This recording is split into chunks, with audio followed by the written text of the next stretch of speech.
Welcome to Inside the Honors College, where we believe that wisdom and virtue is found when we learn together. Join us as we take an inside look at a community dedicated to educating the next generation of disciples and scholars. I'm Taina Estevez. And I'm Ellie Overman, and I say this later in the podcast, but it was so cool to think a little bit about the ethics of accounting and hear how being in the Honors College has kind of shifted Bianca's understanding of how to do business. Agreed. You know, it's always fun. It's always fun getting to see people who didn't want to be in honors and maybe not consider themselves readers either. And then coming into honors and going through it, and enjoying it, or at least finding enjoyment in it. And just kind of that shift is always a great perspective to have on here for sure. So, you know. Yeah, we love a good reading convert. You know, it's a good time. Exactly. So, you know, without further ado, let's just get right into it.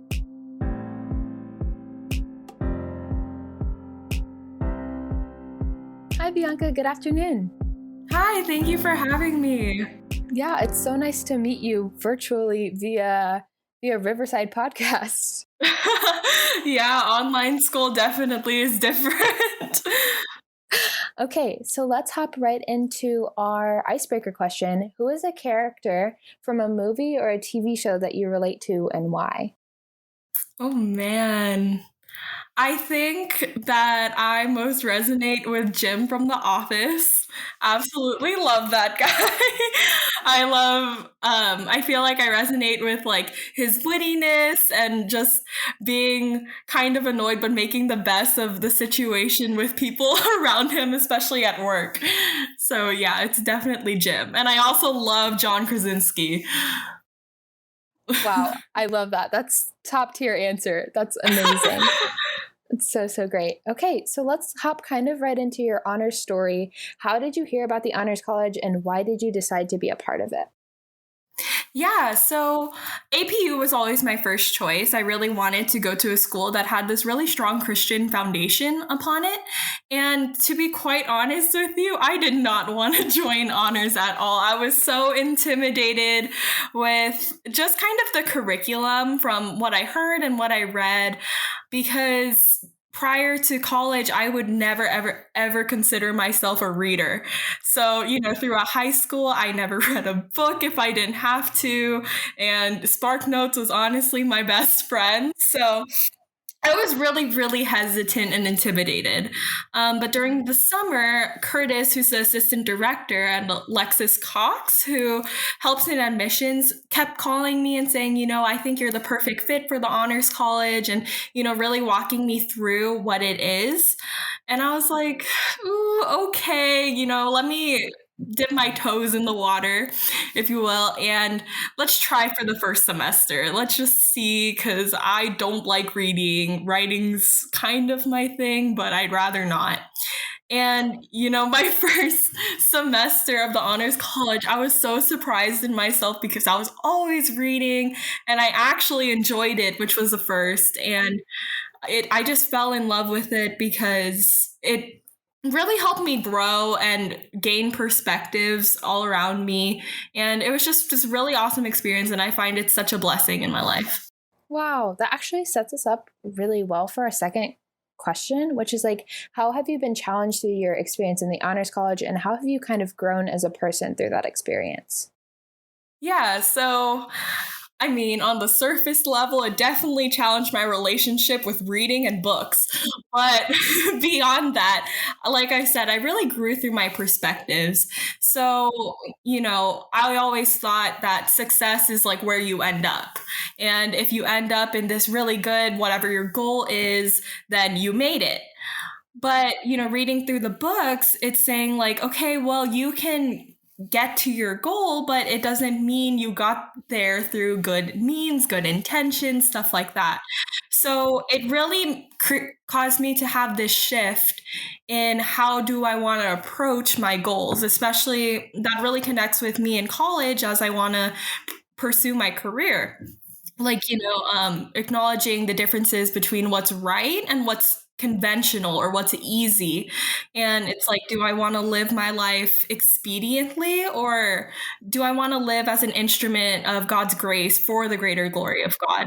So being able to really delineate those differences caused me to really open my eyes to being intentional in all of my actions.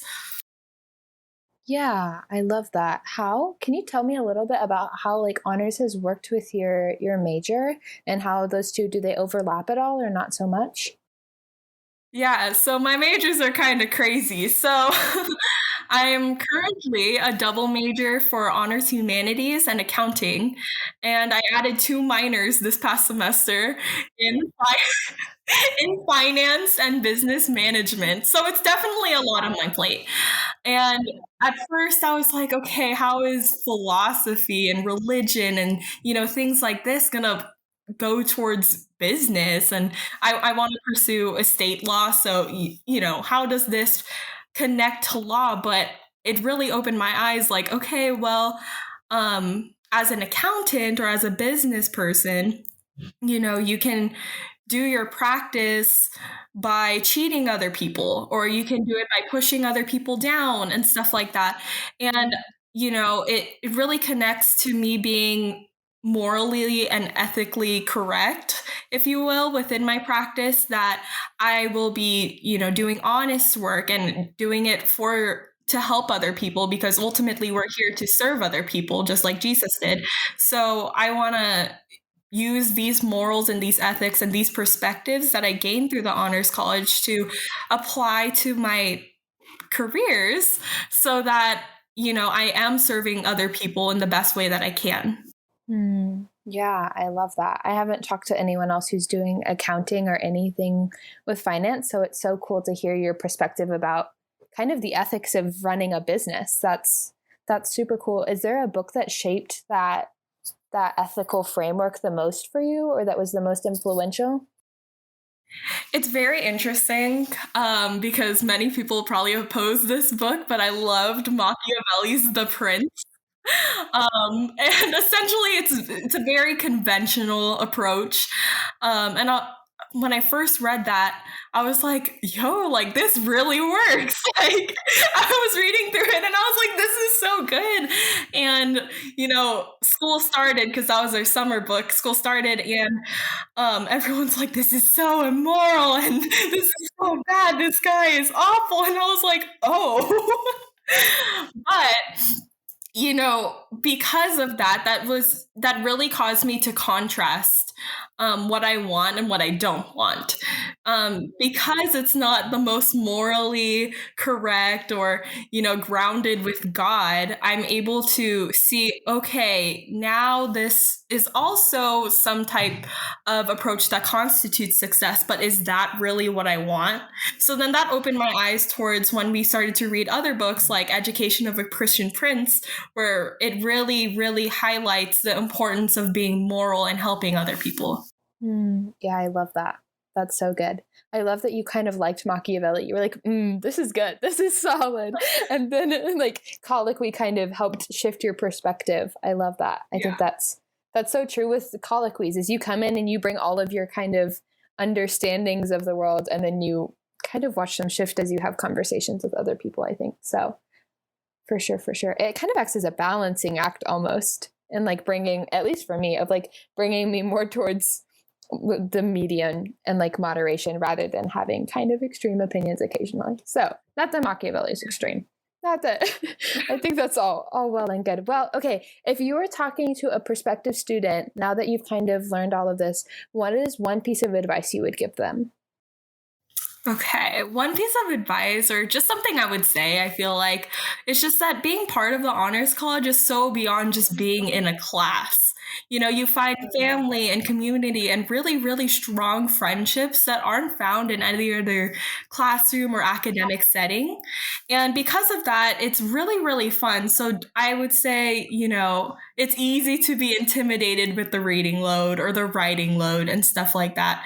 But because it's so enjoyable, it doesn't feel like it's work per se. You really feel growth and excited to read about it.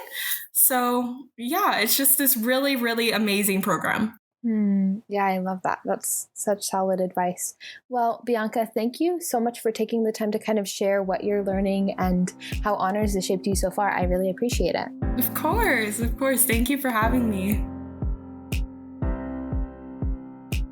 Guys, I was so encouraged by Bianca's motivation and passion for a Christian worldview in her practice and her commitment to thinking about Machiavelli and Erasmus and different texts from the leadership course through a biblical worldview. I just admire that a whole lot.